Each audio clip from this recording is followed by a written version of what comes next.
할렐루야. 오늘 그리스도인의 정체성 세 번째 시간입니다. 나는 예수님의 사람입니다. 특별히 나는 사랑스러운 하나님의 자녀입니다. 사랑스러운 누구의 자녀인가? 하나님의 자녀라는 것을 인식하는 게 너무 중요합니다. 자녀란 출생을 통해서 형성된 부모와의 관계를 말합니다. 우리 부모님이 또 엄마 아빠의 DNA를 받아서 엄마의 이 자궁을 통해서 모태 출생하죠. 그래서 부모와 자녀 관계가 됩니다. 그러면 어떻게 하나님의 자녀가 될까요? 신학자 니고데모가 모태에 어떻게 두 번 들어가겠습니까? 육신적인 출생을 얘기할 때 예수님께서는 거듭나야 된다. 영적인 출생을 통해서 하나님의 자녀가 된다. 그래서 그것을 다시 태어남, 중생, 거듭남, 영어로는 born again 이라고 얘기합니다. 하나님의 자녀가 되는 것을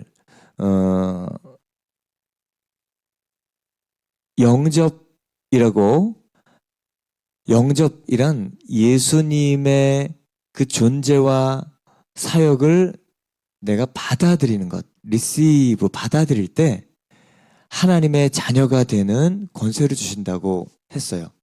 그래서 거듭남, 영적 출생, 이것이 영접 같은 말입니다. 특별히 이 born again은 새롭게 다시 태어난다라는 뜻인데 성경에는 크게 두 가지로 사용되고 있습니다. 사도 요한은 born above, 위로부터의 태어남, 하늘로부터의 태어남, 성령으로서의 태어남, 영적인 태어남을 얘기하고요. 그리고 베드로와 사도 바울은 born anew, 완전히 존재가 다른 존재로 태어나는 것. 그래서 베드로는 신의 성품, 신적 본성으로 우리가 태어난다고 베드로서에 기록하고 있고, 사도 바울은 고린도후서 5장에 A new creation, 완전히 새로운 피조물로 태어나는 것, 이것을 born anew의 개념을 가진 거듭남. 그래서 거듭남이란 하나님의 자녀가 되는 영적 출생을 통해서 하늘로부터 성령으로 이전과 다른 완전히 새로운 신적 본질을 가지고 태어나기 때문에 하나님의 자녀가 된다. 이렇게 설명을 합니다. 그 이유는 바로 예수님 때문에 그래요. 뒤에 설명할 맏아들의 원리, 오늘 핵심적인 내용입니다. 맏아들의 원리, 이것을 요한은 영접하는 자, 곧 그 이름을 믿는 자들에게는 하나님의 자녀가 되는 권세를 주셨다. 예수님의 본성과 사역을 믿는 것, 그것이 하나님의 자녀가 되는 유일한 길입니다. 예수님을 영접하면 나는 하나님의 자녀가 됩니다. 할렐루야. 다른 길은 없어요. 하나님의 자녀가 되는 방법은 다른 길은 없습니다. 오직 예수님을 받아들일 때 유일하게 그 길밖에 없지요. 그러면 하나님의 아들, 독생자 예수님, 하나님의 아들이 자녀가 되면 뭐가 좋을까? 알아보려면 하나님의 유일하신 아들 독생자이신 예수님의 특징을 먼저 살펴야 우리가 그 아들됨, 딸됨, 자녀됨의 특징이 우리의 것이 되어집니다. 이해가 되는 것이죠. 먼저 하나님은 예수님을 어떻게 여기셨는가? 예수님이 세례 요한에게 요단강에서 물 세례를 받으시고 올라오실 때 하늘로부터 소리가 있어 말씀하시되 이는 내 사랑하는 아들이요 내 기뻐하는 자라. 친히 하나님께서 내 사랑하는 정말 내가 기뻐하는, 정말 애지중지하는, 정말로 기뻐하는 존재라는 것을 말씀하셨고, 또한 한 번 더 하시죠. 변화산에서 예수님께서 변모하실 때 하늘로부터 소리가 있어서 정말 예수님이 누구신가? 대속 희생양 십자가를 지시고 부활하는 그 존재는 바로 하나님의 사랑받는 아들이고 하나님이 정말 기뻐하는 존재라는 것을 다시 한번 말씀하십니다. 하나님은 예수님을 이런 분으로 여겼죠. 그렇다면 예수님은 자신을 어떻게 여겼는가? 이게 중요합니다. 자상이라는 거예요. 예수님의 자상. 우리의 정체성이란 변하지 않는 건데, 정체성이란 하나님이 보실 때 나, 변하지 않는 내 모습, 요걸 정체성이라고 하죠. 그리고 자상, 내가 나를 보는 모습이라고 합니다. 정체성과 자상이 같은 사람이 제일 건강한 사람이에요. 근데 예수님의 자상은 어땠는가? 아버지와 나는 하나이니라. 요한복음 10장 30절. 내가 이르는 것은 내 아버지께서 내가 말씀하신 그대로니라.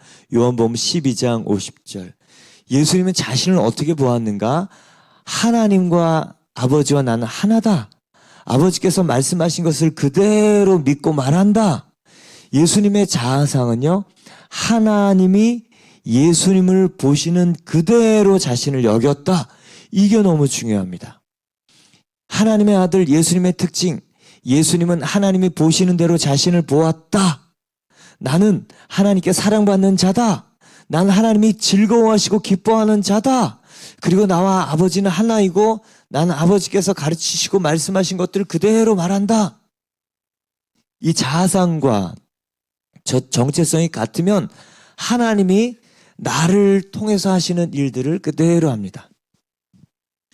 근데 보통 사람들은요, 다른 사람들이 나를 보는 모습, 쟤 조금 이상해, 쟤 조금 뭘 부족해, 또 사람들이 그런 나에 대한 이야기에 자기의 자아상을 맞추면 하나님이 나를 보시는 정체성에 맞추지 않고 사람이 보는 대로 보면 널뛰는 인생, 우울한 인생, 찌그러진 인생, 그래서 때로는 찌질한 사람들이 찌질하지 않은데 찌질한 모습으로 정말 빠져들게 되죠. 나의 정체성은 예수님처럼 하나님이 보실 때 그대로 받는다. 예수님의 특징이 굉장히 중요하고 예수님의 자신을 하나님이 보실 때 자신으로 보았다. 이게 너무 중요해요. 그래서 우리가 하나님의 자녀가 되면 예수님의 특징이 나의 특징이 되는 겁니다. 예수님이 그 자신을 하나님께 사랑받는 존재요, 정말 기뻐하시는 자로 여기고 그렇게 살았던 것처럼 하나님의 자녀가 되면 예수님의 특징이 나의 특징이 되는 이유는 바로 맏아들의 원리 때문에 그래요. 로마서 8장 29절에 그 아들의 형상을 본받게 하기 위하여, 저와 여러분이 깨어진 하나님의 형상이었죠. 근데 그 아들, 보이지 않는 완전한 하나님의 형상이라고 써있는 예수 그리스도를 본받게 하기 위하여, 그로 예수님이죠. 많은 형제 중에서, 저와 여러분 예수님을 믿는 형제 자매죠, 중에서 맏아들, 예수님이 맏아들 되고 그 형상을 본받게 하기 위해서 예수님께서 이 땅에 오셨다는 겁니다. 그래서 저와 여러분이 예수님을 영접하면 맏아들의 원리에 따라서 아들의 형상이 나의 형상이 되고 예수님의 특징이 나의 특징이 됩니다. 하나님의 자녀가 되면 예수님의 특징이 나의 특징이 됩니다. 왜요? 형상을 본받게 하기 위해서 맏아들이 되려 하신 예수님 때문에. 그래서 여러분, 이번 강의의 가장 큰 특징, 나는 사랑스러운 하나님의 자녀입니다. 나는 하나님이 기뻐하시는 자입니다. 왜 그래요? 예수님 때문에. 왜요? 예수님 맏아들의 원리, 예수님이 하나님에게 그런 존재였기 때문에. 그럼 하나님의 자녀에게는 크게 두 가지 특징이 있죠. 하나님과의 관계가 바뀌었죠. 예전에 우리가 죄의 종이었는데 의의 종이 되고 하나님의 자녀가 됐습니다. 관계가 바뀌면 이 신분과 지위와 능력과 권세가 다 바뀌어요. 예수님 먼저 보면 예수님에게는 내 사랑하는 아들이요 내 기뻐하는 자라, 이 신분, 존재, 이 being적인 특징, 존재적인 특징, 사랑받는 존재, 기뻐하는 존재, 그냥 그 존재 자체적으로 200점인 거예요. 그냥 있는 것만으로도. 그리고 예수님께서요, 누가복음 2장 52절 보면 어린 시절 자라가면서 하나님과 사람들에게 더욱 사랑스러워 가시니라. 바로 이겁니다. 저 여러분이 하나님의 자녀가 되면 예수님 때문에 하나님과 사람들에게 더욱 사랑스러워 가는 존재가 돼요. 이게 놀랍고 감격스러운 거예요. 많은 사람들이 나를 좋아할까? 나를 받아들일까? 이 거절감 때문에 고민을 해서 테두리를 자꾸만 좁혀서 삽니다. 바운더리를 좁혀 살아요. 근데 하나님의 자녀가 되면 여러분, 예수님의 특징이 우리의 특징이 돼요. 하나님과 사람들에게 나는 더욱 사랑스러워 가는 사람이 될 거야. 이런 신분과 존재가 바로 예수님의 특징이자 나의 특징이야. 이 존재적 자신감이 우리 안에 딱 생겨요. 왜요? 하나님이 나를 그런 존재로 정체성 정해 주셨기 때문에 정체성은 변하지 않는 거예요. 뿐만 아니라 이 정체성 안에는 이 자존감뿐만 아니라 효능감, 나는 무엇을 할 수 있는 존재인가에 대한 유용성이 큰 특징을 정합니다. 그래서 아무것도 할 수 없으면 우리가 우울해져요. 근데 예수님처럼 하나님의 자녀가 되면 능력, 권세, 이 doing, 할 수 있는 특징이 놀랍게 생겨요. 예수님은 하나님의 자녀로 이 땅에 오시고 죽으시고 부활하시고 부활승천하시면서 이렇게 말씀하셨어요. 하늘과 땅의 모든 권세를 하나님께서 내게 주셨다. 모든 통치권이 나에게 있다. 권세가 다르죠. 놀라워요. 그의 능력이 다른 거예요. 그리고 예수님께서 내가 하는 일을 그도 할 것이요 또한 그보다 큰 일도 하리라. 요한복음 14장 16장은 성령에 대해서 예수님께서 돌아가시기 전날 밤에 다락방에서 설교하시는 성령장이에요. 성령, 내가 보낼 보혜사 그분이 오시면, 성령은 누구냐? 그리스도의 영입니다. 예수님의 신분과 존재의 특징을 그대로 가지고 예수님의 권세와 능력의 특징을 그대로 가지고 우리 영 안에 오시는 분이에요. 그래서 주와 합한 자는 한 영이라, 우리가 예수님의 신분과 존재가 되고 우리 위에 예수님의 권세와 능력을 가져서 예수님께서 그 얘기를 하시는 거예요. 내가 하는 일을 그도 할 것이요 또한 그보다 큰 일도 하리니. 아니 여러분, 저는 처음 이 말씀을 들을 때 예수님이 공생에 했던 일을 누가 할 수 있겠어? 그리고 부활의 일을 누가 할 수 있겠어?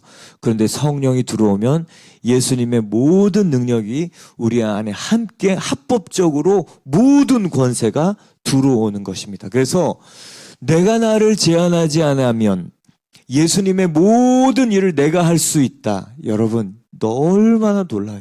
나는 하나님께 사랑받는 존재이고 사람들에게 더욱 사랑스러워 갈 것이며도 뿐만 아니라 하나님이 기대하시는 통치권을 가지고 예수님이 하셨던 살리는 일, 하나님 나라를 보여주는 일을 할 수 있다는 놀라운 은혜. 여러분, 그래서 예수 믿는 삶은 날마다 기쁘고 즐겁고 감격스러운 믿음이에요. 그래서 자녀가 되는 관계가 변하면 영적 출생을 통해서, 영접을 통해서, 거듭남을 통해서, born of, born anew, born again 통해서 하나님의 자녀가 되는 관계가 변하면 신분과 존재 변했죠. 권세와 능력도 달라집니다. 그래서 하나님 자녀로, 하나님 왕의 자녀로 왕의 나라, 하나님 나라를 우리가 이룰 수 있는 것입니다. 얼마나 놀라워요. 여러분, 이 내용이 잘 정리되어 있는 1강, 나의 본성이 바뀌었다. 2강, 영생 조예의 생명을 받았다. 신적 생명을 가지고 있는 존재다. 이제 예수님의 성품과 능력을 풀어낼 수 있는 존재다. 그 내용이 너무 잘 정리되어 있는 책이 바로 내가 이제 누구인지 알았습니다 라는 바로 이 책이에요. 여러분, 이 책은요, 달달달달 이해하고 달달달달 외워서 설명할 수 있을 정도 되면 내 신분이 명확히 인식이 됩니다. 이해하고 설명할 수 있으면 돼요. 닐 앤더슨 목사님 너무 귀한 신학자이자 목회자이자 그리고 치유사역자예요. 마음에 어그러진 것, 몸이 어그러진 것, 그리고 귀신 들린 공황장애, 정신증, 신경증, 우울증, 탈보 신학교 이 실천신학 학과장까지 역임하면서 놀랍게 정리한 아주 놀라운 내용들이 잘 정리된 책입니다. 저 여러분에게 이거 정말 권합니다. 이 내용이 잘 정리가 돼서 믿어지고 선포가 되면 여러분 그 신분과 능력이 우리를 통해 나타나요. 이 책 꼭 구입해서 보시기 바랍니다. 이 추천도서였어요. 자, 선포기도 합니다. 나는 예수님을 영접 받아들였습니다. 그분의 존재와 사역 나를 위해서 죽으시고 그래서 우리 안에 들어오실 수 있는 영의 모든 거룩함을 만들어 놓으셔서 난 하나님의 자녀가 되었습니다. 할렐루야. 나는 하나님에게 사랑스럽고 기쁨이 되는 사람입니다. 맞아요, 여러분. 하나님이 나를 거부하지 않아요. 거절하지 않아요. 이제는 예수님처럼 하나님과 사람들에게 사랑받을 사람이에요. 이제 그 순서만 남았다. 할렐루야. 그리고 나는 보배롭고 존귀하고 그리고 쓸모있는 사람이다. 할 수 있는 게 나를 통해서 막 생겨나고 이전에 막 쪼가리 흩어져 있고 어디에다 붙어서 쓸 수 있을까 구슬이 다 흩어진 사람 같은데 예수님 때문에 하나님의 자녀가 되니까 내 안에 막 흩어져 있는 구슬이 쫙 꿰어주는 이 기쁨과 감격, 여러분 놀라워요. 내가 정말 하나님께 유용한 사람이고 사람들을 살려낸 유용한 사람이 되어가는 게 얼마나 감격스러운지 몰라요. 저는 이게 정말 기뻐요. 제가 예전에 민폐 인생이었거든요. 다섯 번째, 나는 하나님이 택한 사람이다. 그럼요. 하나님 완전하신 분이 나를 정했어. 나를 택했어. 나는 놀라운 하나님의 택함 받은 사람이야. 완벽한 존재가 선택한 사람이야. 그리고 왕의 자녀야. 왕의 자녀에게 왕의 통치권이 있어. 나는 통치자로 살 거야. 할렐루야. 그래서 나는 여섯 번째, 마귀가 주는 거짓 자존감을 거절한다. 사람들이 나에게 뭐라고 얘기했던 그것보다 하나님이 나에게 뭐라고 하시는가, 그것이 나에게 중요한 정체성이고 나의 자존감이다. 때로는 여러분, 나의 업적에 있고 없고 그것도 우리를 속입니다. 잘하면, 업적이 있으면 내 자존감이 올라가는 것 같고 뭘 잘못하면 찌그러지는 것 같아. 여러분, 사단은요 그런 보이는 현상을 통해서 근거 있게 생각을 주어 우리를 쓰러뜨려요. 여러분, 내가 계속 하나님 앞에 성실, 하나님의 약속을 믿고 하나님이 원하시는 순종을 해 나간다면 열매가 있던 없던 하나님께서 나를 존귀하게 여기시고 그리고 순종할 때 성령의 통치로 생명의 열매, 우리 안에 영에 주우신 모든 것이 나타나는 열매가 있습니다. 나는 이제 하나님의 자녀의 권세, 예수님처럼 하늘과 땅의 권세가 있어. 이 땅의 권세뿐만 아니라 통치권, 하늘의 권세, 영적인 권세, 마귀를 물리치고 제압할 수 있고 상황을 다스리는 그런 권세가 있어. 나는 왕 같은 제사장이야. 선포하길 바랍니다. 상황을 다스리고 바꾸는 통치자야. 그렇죠. 우리 영 안에 다 주셨어요. 이제 내 마음, 혼이라는 마음을 통해서 물리적으로 펼쳐내는 그 일만 우리 일입니다. 나는 예수님이 하신 일을 할 것이다. 왜요? 예수님이 그렇게 말하셨기 때문에. 예수님이 하신 일을 나도 하고 그보다 큰 일도 할 것이라고 예수님이 하셨기 때문에, 그리고 그 마다들의 원리 때문에 나는 예수님이 하신 일을 할 수 있어요. 나는 하나님의 자녀다. 예수님의 마다들의 원리 때문에 그렇다. 그래서 오늘 중요한 것 또 하나 합니다. 10번. 나의 옛사람의 정체성은 십자가에서 죽었다. 그럼요. 잘났건 못났건 그거는 자기를 위해서 세상의 종노릇하고 욕심의 종노릇하고 그리고 마귀의 종노릇하던 그 정체성입니다. 그게 죽어야 거듭난다는 건 다시 태어난다는 것이, 죽어야 부활하신 예수님으로 인해서 예수님의 조예의 생명이 내 안에 들어와서 하나님의 자녀로 태어납니다. 나는 옛사람은 죽었다. 내가 예전에 나의 자존감의 근거들은 이제는 아무것도 아니다. 나는 이제 하나님이 보실 때 내가 나다. 하나님이 보실 때 존귀하다. 동이서에서 본 것처럼 나는 거룩하고 깨끗한 존재이다. 이제 하나님이 나를 깨끗하다고 하셨기 때문에 의의 열매가 나를 통해서 나타날 일만 남았다. 할렐루야. 생명의 일이 나를 통해서 나타날 일만 남았다. 할렐루야. 여러분 얼마나 감격스럽습니까? 나는 하나님께 받아들여진 사람이다. 하나님이 나를 기뻐하신다. 뿐만 하나님의 자녀가 되면 하나님의 모든 자녀의 권세가 내게 있어서 나는 하나님의 생명의 일들을 할 수 있다. 저 여러분이 그런 놀라운 정체성임을 여러분 이제 굳게 믿고 흔들리지 않으며 사용하는 저 여러분 되기를 축원합니다. 함께 기도드리겠습니다. 하나님, 오늘 이 강의 통해서 흔들리지 않는 정체성, 누가 흔들어도 흔들리지 않는 정체성, 나는 하나님의 자녀다.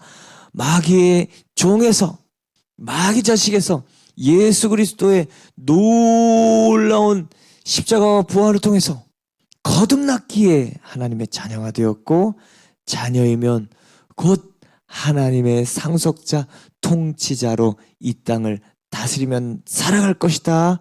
할렐루야. 예수님의 이름으로 기도합니다. 아멘.